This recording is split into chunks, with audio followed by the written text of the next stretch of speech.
They do not scream when the artillery lands. They do not break when the line collapses. They do not retreat, because retreat implies a future. Through choking gas and falling ash, they advance, slowly, methodically, as if already dead.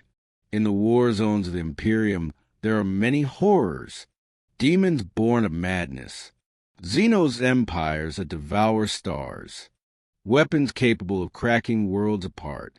But among them marches something far more unsettling, something human that has forgotten how to live. The Death Korps of Krieg do not fight to survive. They fight to die correctly. When other regiments hesitate, Krieg advances. When casualties reach the thousands, Krieg calls it acceptable. When a battlefield becomes unwinnable, the Imperium sends Krieg, because they will not fail and they will not return. Entire trench lines vanish beneath artillery fire, only for mass figures to rise from the smoke and continue forward, stepping over the remains of their own fallen without pause, without grief, without acknowledgement. Their officers march at the front, knowing they will die first. Their soldiers follow, knowing they will die next. And still they go. No songs are sung in Krieg camps. No names are spoken. No victories celebrated. Each life is already forfeit. Payment for a sin committed centuries ago. A debt that can never truly be repaid. This is not bravery. This is not loyalty. This is penance weaponized. Tonight, we descend into the trenches with the Death Korps of Krieg. Not to glorify them, but to understand the horror of what happens when humanity decides that existence itself is a crime. The Death Korps of Krieg are an Imperial Guard regiment, but calling them soldiers is misleading. They are not volunteers. They are not patriots in the traditional sense. They are not even individuals. They are a doctrine made flesh. Officially, the Death Korps exist to serve the Imperium of Man in its most brutal wars, siege campaigns, attrition conflicts, planetary assaults where casualties are not a risk, but an expectation, where victory is measured not in lives saved, but in how many bodies can be spent to break the enemy. Visually, they are unmistakable. Long greatcoats, heavy boots caked in mud and ash, steel helmets fused with gas masks, concealing every trace of humanity beneath blank, lifeless lenses. Rebreather hoses us constantly, like a mechanical respiration. Many enemies never see a Krieg soldier's face, only the mask that stares back as they die. Unlike most Imperial Guard regiments, Krieg troops display almost no fear response. They do not panic under fire. They do not break formation when commanders fall. They do not require commissarial executions to maintain discipline, because discipline is absolute. Commissars assigned to Krieg units often find themselves unnecessary, or worse, disturbed by how eagerly soldiers volunteer for suicidal orders. This is because Krieg does not view death as failure. Death is success. Where other regiments fight to preserve their lives in service to the Emperor, Krieg fights to extinguish their lives in service to Atonement. Every casualty is not a tragedy. It is a correction, a step closer to redemption that will never come. Strategically, the Imperium values Krieg for one reason: reliability. A Death Korps assault will advance exactly as ordered, regardless of losses. Minefield will be crossed on foot. Artillery barges will be walked through. Fortifications will be breached with bodies if explosives are unavailable. The Death Korps are not sent where victory is likely. They are sent where victory is impossible, without sacrifice on an obscene scale. And they never question why. To the Imperium, Krieg is a solution. To its enemies, Krieg is a nightmare. But to themselves, Krieg is punishment. And to understand why they exist at all, we must return to the world that created them a planet that chose rebellion, paid for a nuclear fire, and decided that survival itself was a sin, before it became a synonym for death. Krieg was an ordinary imperial world. It paid its tithe. It raised regiments. It obeyed. Krieg was a hive industrial planet, harsh, polluted, but loyal. Its people lived under crushing labor quotas and brutal authority, like countless other worlds across the Imperium. Nothing about Krieg suggested it would one day become a monument to collective punishment. Then came rebellion. Planetary Governor Erasmus Typhon turned against the Imperium, declaring independence and severing all ties with Terra. For most worlds, rebellion ends swiftly, crushed by orbital bombardment or space marine intervention. But Krieg was different, because not everyone rebelled. A faction of loyalists, led by Colonel Jerton of the Imperial Guard, refused to accept the governor's betrayal. Outnumbered, outgunned, and cut off from Imperial reinforcement, Jerton made a decision that would damn the planet forever. He ordered the launch of Krieg's entire nuclear arsenal. Cities vanished in white fire. Oceans boiled away. Atmosphere ignited. Billions died in hours. The planet's surface was rendered uninhabitable, poisoned by radiation, ash, and chemical fallout that would linger for centuries. Jerton died shortly after, killed by residual radiation. But his final act was recorded and transmitted to Terra, proof that loyalty had not entirely perished on Krieg. The Imperium responded, not with mercy, but with judgment. Krieg was not exterminated. Krieg was not forgiven. Krieg was allowed to live. Beneath the irradiated surface, survivors crawled into bunkers, vaults, and sealed hive sublevels. Generation after generation was born underground, never seeing an open sky, never breathing unfiltered air. They inherited a world of tunnels, sirens, and decay. And more importantly, they inherited guilt. Krieg's culture transformed entirely. The rebellion was not remembered as a political event. It became an original sin. Every child was taught that their continued existence was an offense to the Emperor, that survival itself was a privilege yet to be earned. Life became preparation for death. Childhood became training. History became doctrine. The Imperium eventually returned, not to rebuild, but to collect. Krieg's punishment would be service. Endless service. Regiments raised in impossible numbers, forged in conditions no normal human psyche could endure. The world was reshaped into a factory, not of goods, but of soldiers. On Krieg, there would be no recovery, no redemption arc, no future beyond war. Only ash, only obedience, only the slow, methodical payment of a debt that could never truly be repaid.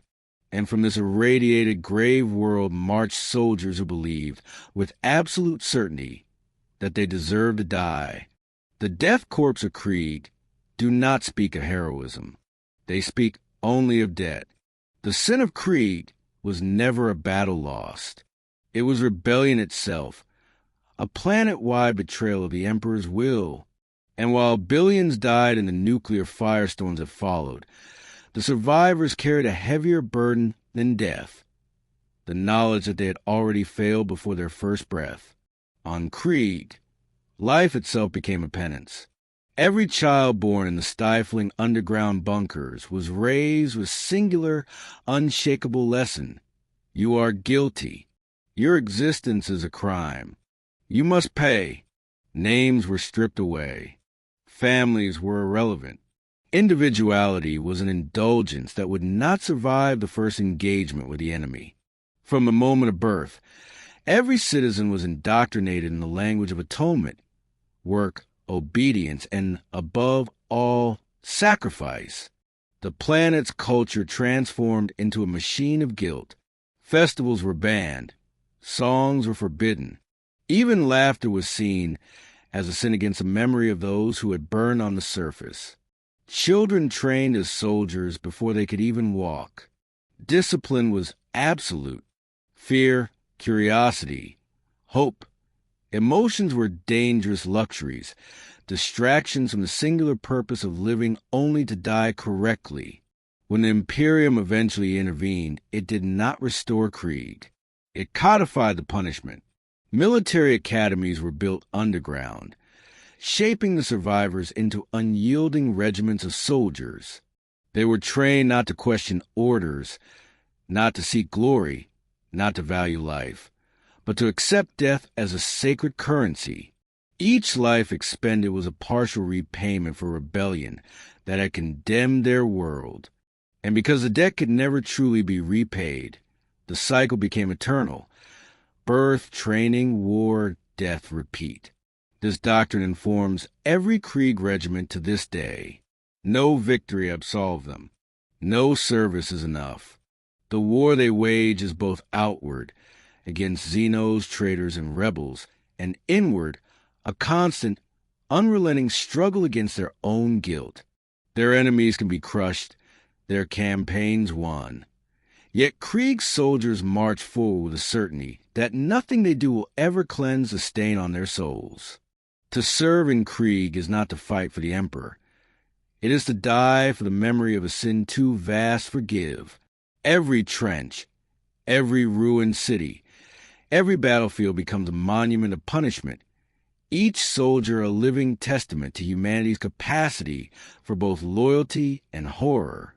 In Krieg, there is no pride, no triumph, only duty, only death, and a ceaseless question that drives every advance into fire and blood. Have we paid enough yet?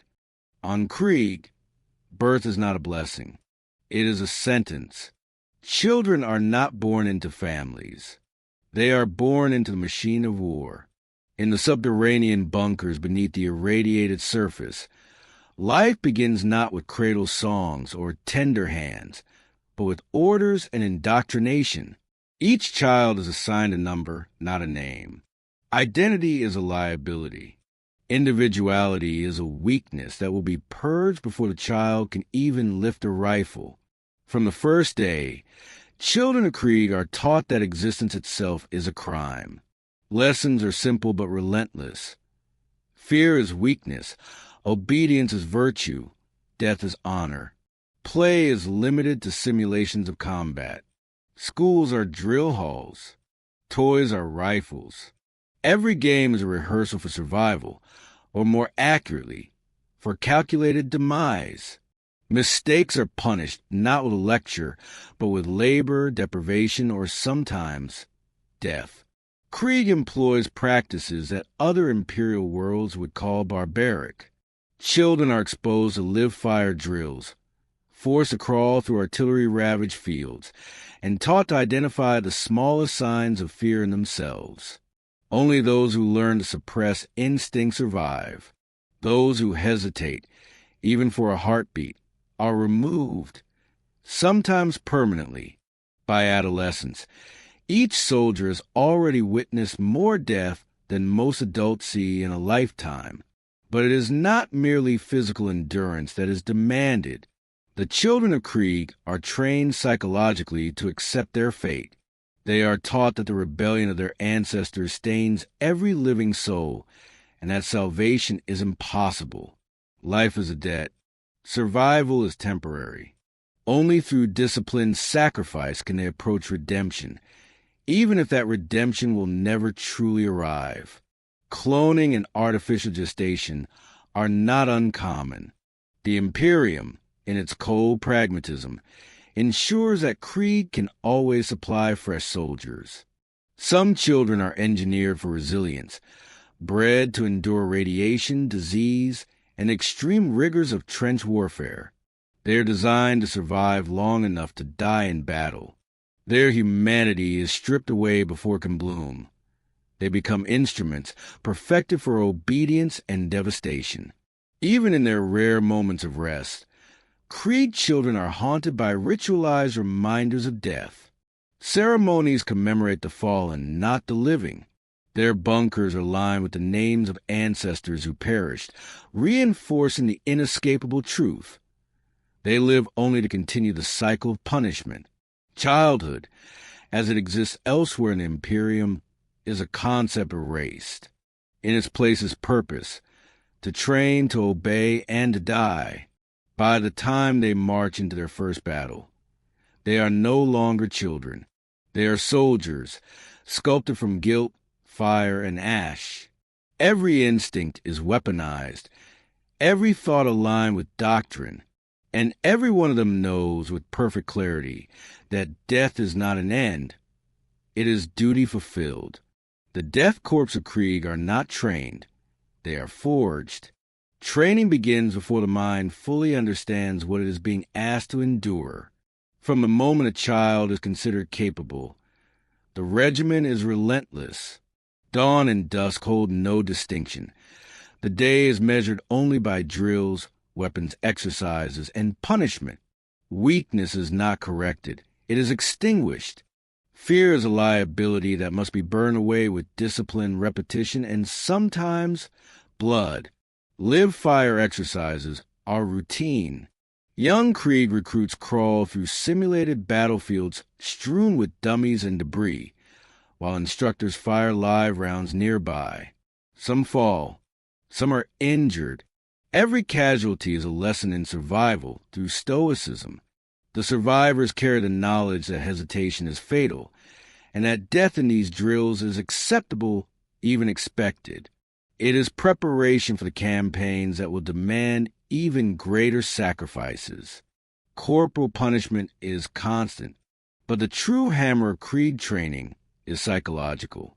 Recruits are subjected to extreme conditions, isolation in underground bunkers, hours of silence, and tasks that strip away the last remnants of individuality.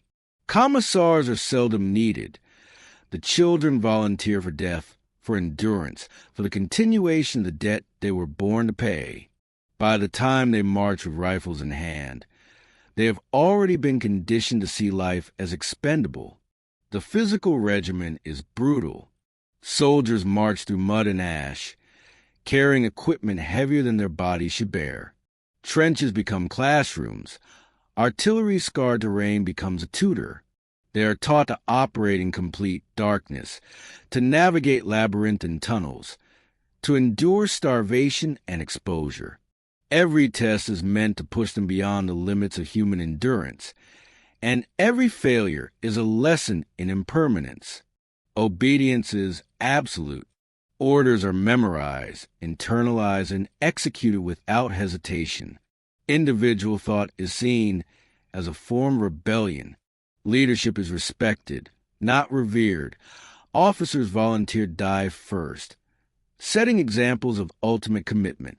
Krieg soldiers learn early that mercy is not a virtue.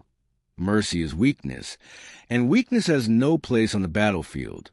By the end of their training, Krieg soldiers are transformed.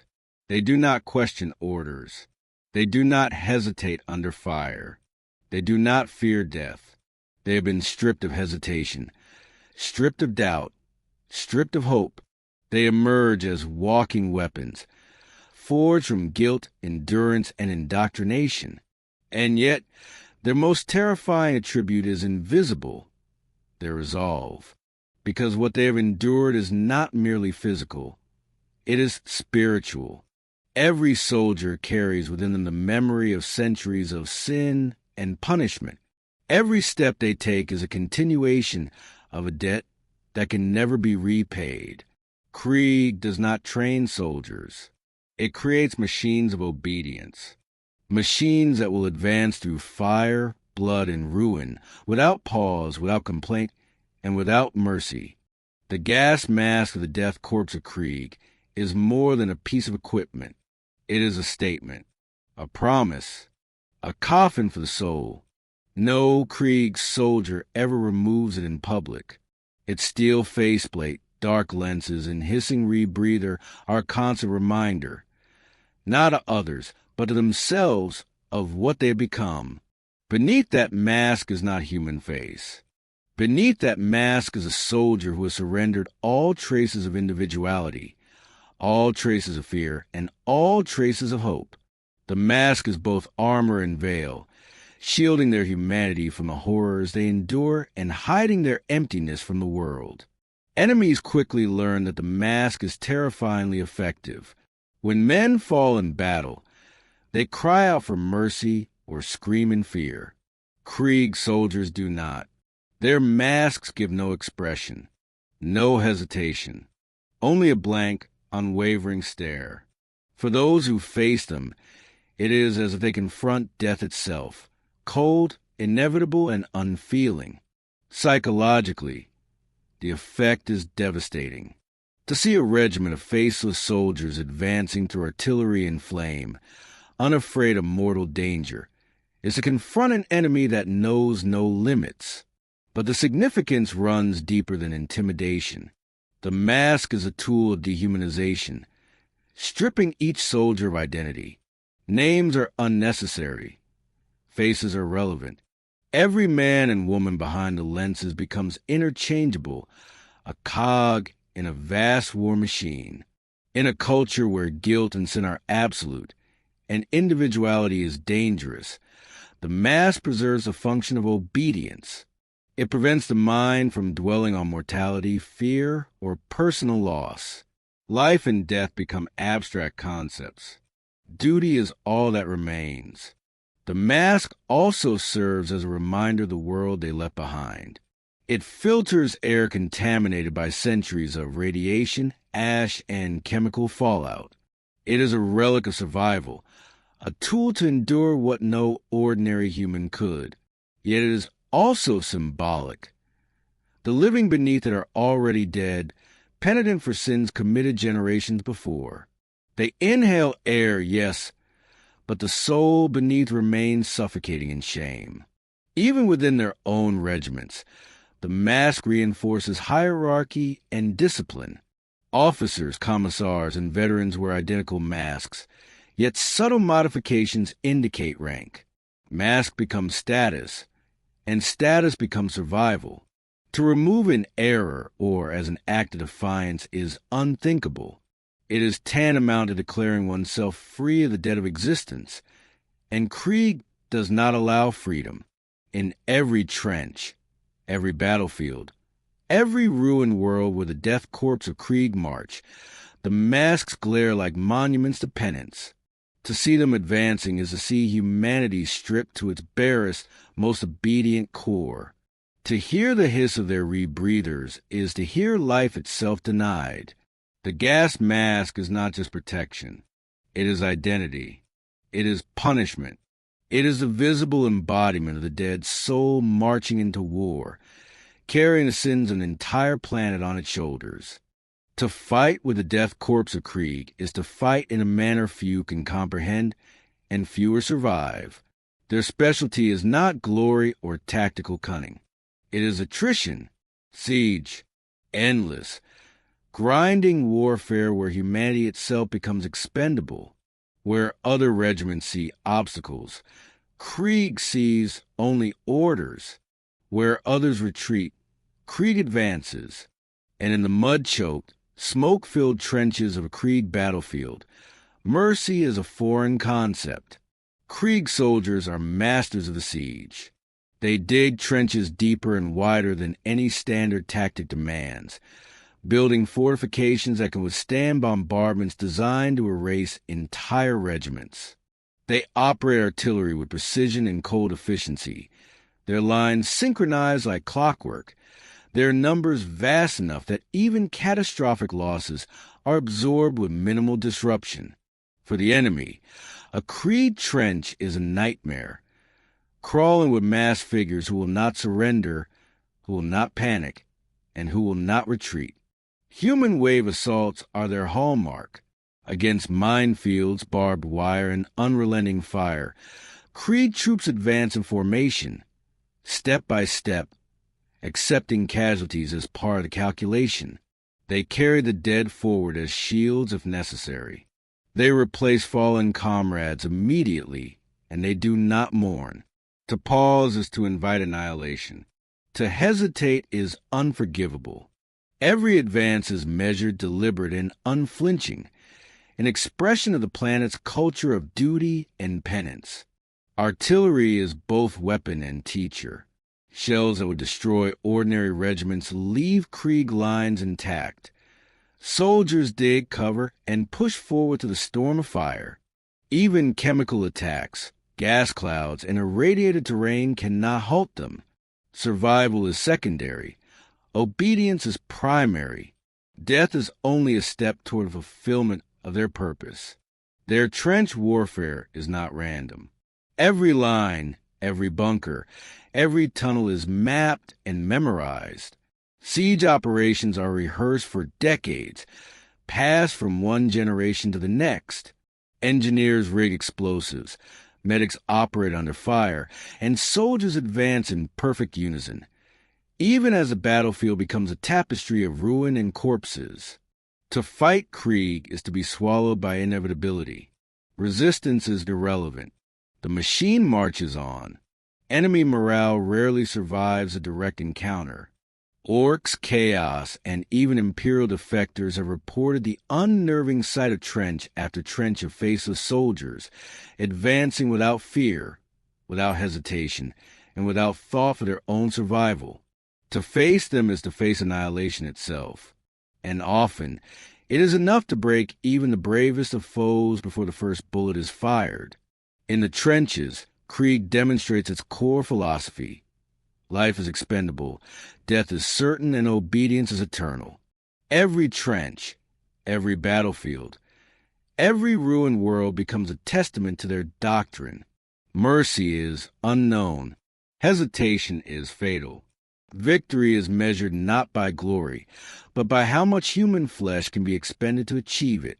To fight Krieg is to witness the culmination of guilt and discipline made flesh, a living army marching through fire, ash, and ruin, carrying the sins of their world with every step. For the Death Korps of Krieg, death is not a possibility. It is a tool, not a tragedy. It is doctrine. Their approach to warfare is less about victory in the conventional sense, and more about the relentless application of sacrifice. In the brutal calculus of Krieg, a soldier is a resource to be expended, a unit of life traded for fulfillment of duty. Survival is irrelevant. Obedience is absolute. Every campaign begins with meticulous planning. Officers calculate casualty ratios with precision that would unsettle any standard regiment. They anticipate losses not as misfortune, but as certainty. Trenches are filled with the knowledge that each death serves a purpose. Artillery is laid with the expectation of human cost, and every soldier is briefed with the understanding that they may never return. This is not pessimism. It is a foundation of Krieg's military philosophy. Suicide assaults human waves, and attrition campaigns are not last resorts. They are the primary strategies. When an enemy fortification stands, the Krieg approach is simple. Advance, regardless of fire, regardless of casualties. Mines, barbed wire, and machine gun nests become nothing more than obstacles to be absorbed, endured, and overcome. Each life lost is not wasted. It is payment toward a debt that can never be repaid. Every soldier who falls is a step closer to fulfilling the centuries-long atonement demanded by their culture. Leadership within the Death Korps reflects the same doctrine. Officers and veterans often volunteer for the most dangerous positions, leading charges into hellish firestorms with the certainty that they will not survive. Their example reinforces the ethos of sacrifice, instilling obedience and suppressing hesitation in the ranks. Soldiers are trained to admire death, not fear it, and to recognize it as a measure of worthiness rather than a failure.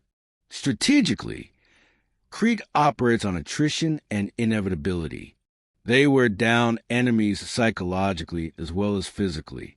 Entire fortresses have fallen not because of tactical genius, but because the defenders could not comprehend the relentless persistence of faceless soldiers marching steadily forward into slaughter. Krieg soldiers embody inevitability.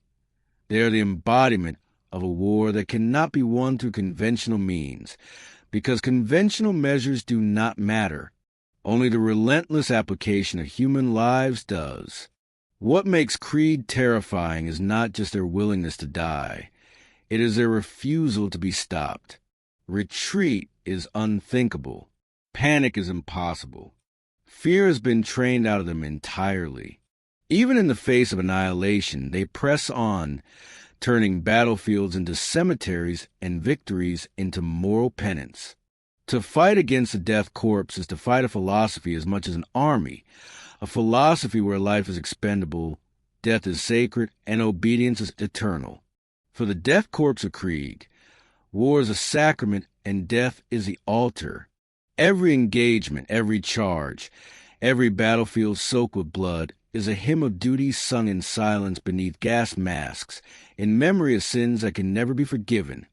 The Imperium of man values soldiers. It prizes obedience, loyalty, and tactical skill. But of all its countless regiments and armies, none are as uniquely terrifying and as uniquely expendable as the Death Korps of Krieg. To the High Lords of Terra, Krieg is the perfect tool, utterly reliable, endlessly obedient, and utterly unafraid of death. Krieg is not deployed where victory is easy or risk is minimal. It is deployed where survival is impossible without unimaginable sacrifice. Worlds torn apart by rebellion, Xeno's invasions, or traitor fleets are the stage upon which Krieg performs its grim ballet of attrition.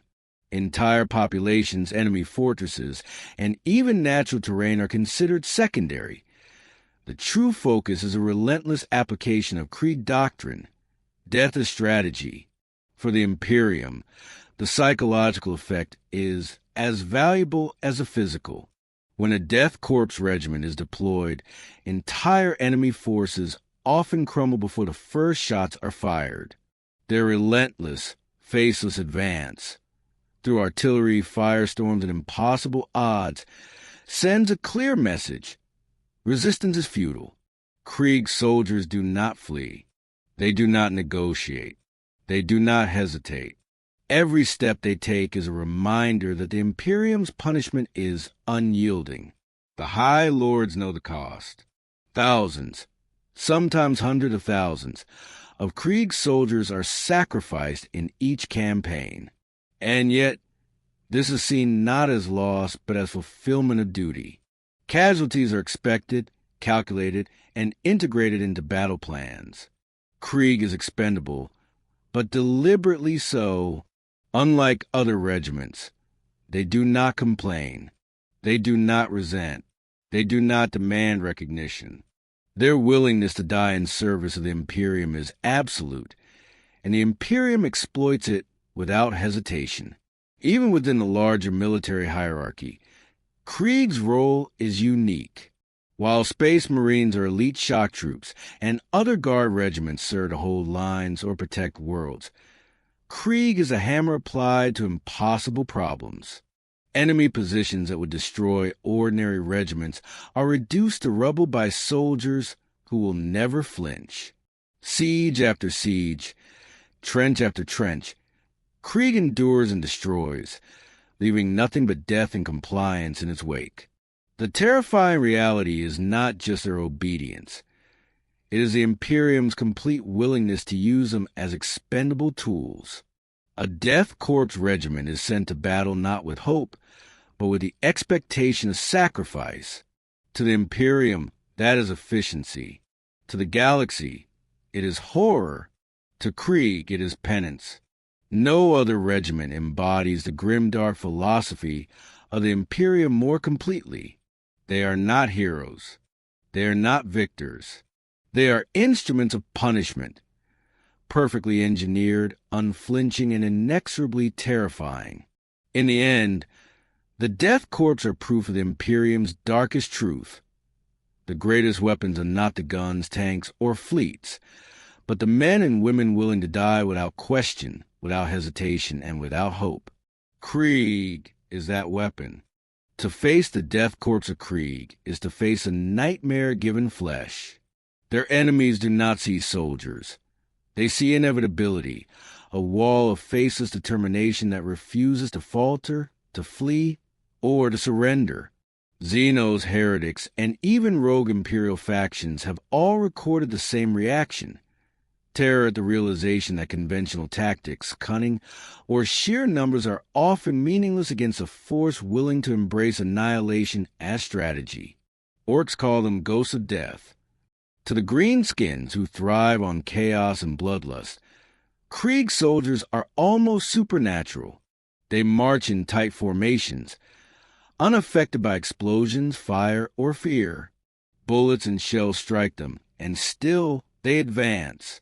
To orc minds, this is no longer combat. It is a curse, a relentless force beyond comprehension. Fear spreads among the enemy long before the first Krieg bayonet reaches them, shattering morale in ways that conventional armies cannot replicate. Chaos forces find Krieg equally unnerving. The forces of the warp feed on fear, disorder, and hesitation. Krieg soldiers provide none of these. Every charge, every trench, every artillery barrage advance is executed with unwavering purpose.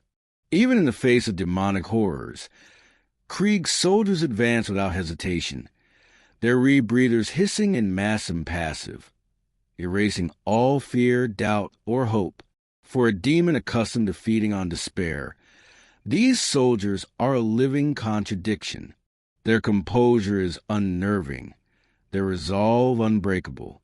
Tau commanders also report Krieg as horrifying in a different way. Where the Tau rely on superior technology and tactical adaptation, Krieg relies on something seemingly illogical yet terrifyingly effective. The unyielding human will train to ignore survival. No amount of range fire, flanking maneuvers, or high-tech defenses can stop soldiers who consider death itself a sacred objective. To the Tau, they are less a military force than a philosophical puzzle. How can an army that welcomes death be defeated? Even renegade Imperial regiments have recorded the same phenomena. Soldiers unfamiliar with Krieg's doctrine initially attempt to negotiate, flank, or retreat, but Krieg's methods make these approaches futile. Casualties mount quickly as Krieg advances, unrelenting, indifferent to the suffering they cause or endure. Observers often note that resistance seems almost pointless.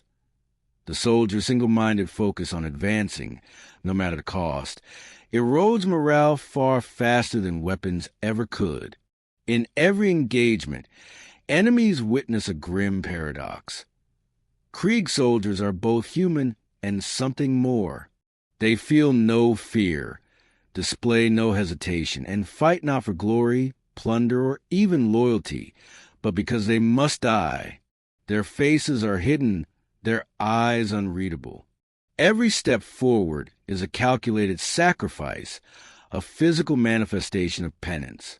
To face Krieg is to confront a concept more than a force, inevitability made flesh.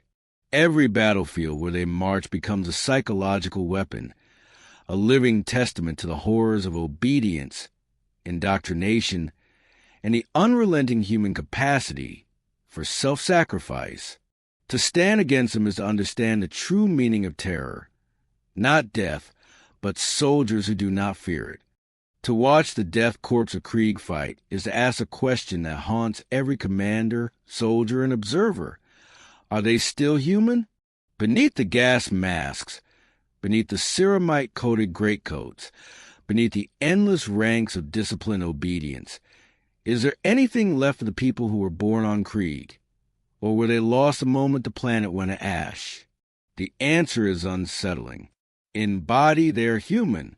They eat, breathe, and reproduce, though even reproduction is often regulated, controlled, and in some cases augmented by the Imperium's cold, surgical oversight.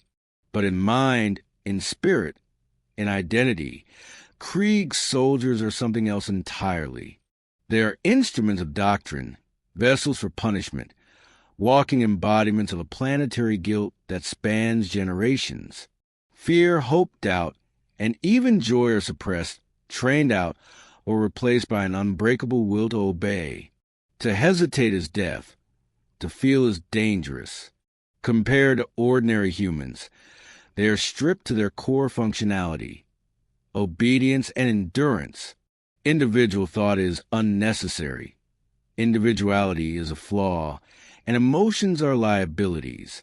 The soldiers are raised to believe their lives exist only to repay a debt that cannot be erased, and they internalize this belief so deeply that even outside the battlefield, it guides every action, every decision, every breath. Their humanity is not gone. It is buried beneath centuries of indoctrination, discipline, and guilt. Even so, traces of the old humanity occasionally emerge, faint and fleeting. A soldier might show camaraderie with a comrade, or a glimmer of sorrow at the sight of the fallen. But these are ephemeral, suppressed almost instantly by culture, training, and doctrine. Krieg is designed not to nurture human nature. It is designed to overwrite it. And in doing so, it creates a paradox.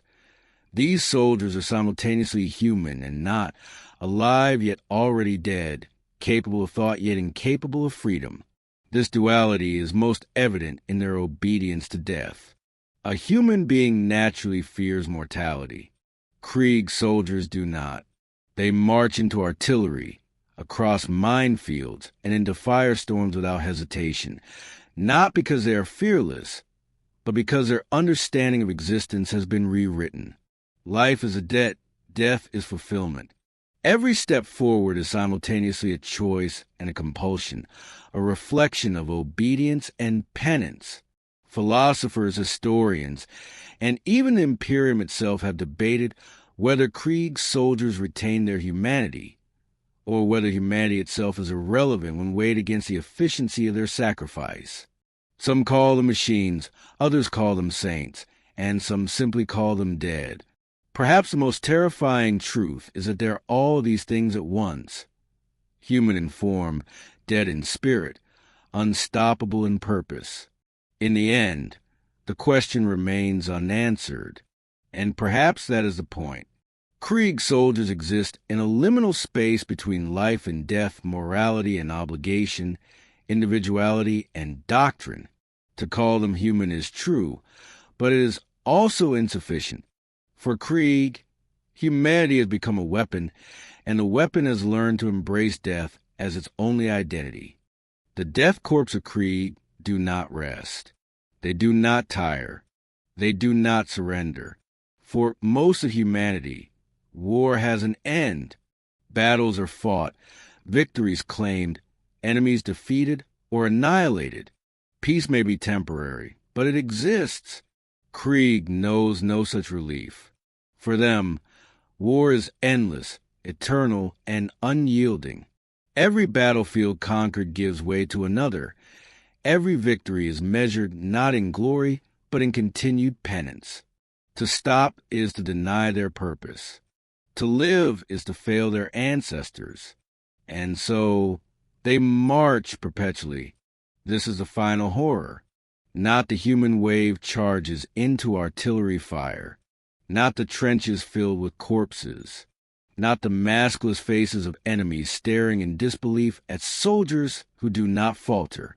It is a certainty that Krieg will never stop. Whole generations are sacrificed, replaced by new soldiers who inherit the same guilt, the same doctrine, the same unflinching obedience.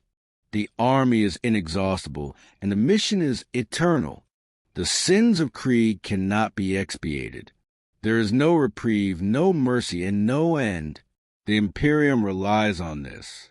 High Lords of Terra know that when a conflict reaches desperation, when enemy fortifications cannot be breached, when morale collapses under the weight of fear and chaos, Krieg will be sent. Their soldiers are expendable, their lives irrelevant, and their march unstoppable. They are the living embodiment of punishment, a planetary sin weaponized, marching not for victory, but for the repayment of a cosmic debt that can never be satisfied. For their enemies, this is incomprehensible. To face an army that welcomes annihilation, that treats death as an honor, and that advances through devastation without hesitation is to confront inevitability itself. Lines collapse, morale shatters, and entire civilizations falter. Against Krieg, strategy is secondary. Fear is irrelevant. Survival is impossible. The only certainty is relentless, unending death. And yet, even Krieg's soldiers themselves do not see triumph. Victory is meaningless. Life is a liability. Every step forward is another act of penance, another reminder that redemption is beyond reach. Their march is both punishment and purpose, unceasing and infinite. The final horror is not their violence. It is their immortality in service of death. In the end, the Death Korps of Krieg will never stop. Not because they're indestructible, not because they are invincible, but because the world made them this way. They are dead incarnate, a lesson in human endurance twisted into weaponized horror. Their footsteps echo in every battlefield, in every ruined city, in every scarred landscape of the Imperium. They are the Emperor's perfect soldiers, because they have already abandoned all that makes life worth living. And when you see them advance, faceless, relentless, and unafraid of death, you understand the truth. The Death Korps of Krieg are not just soldiers. They are a warning. They are a promise. And they will never stop.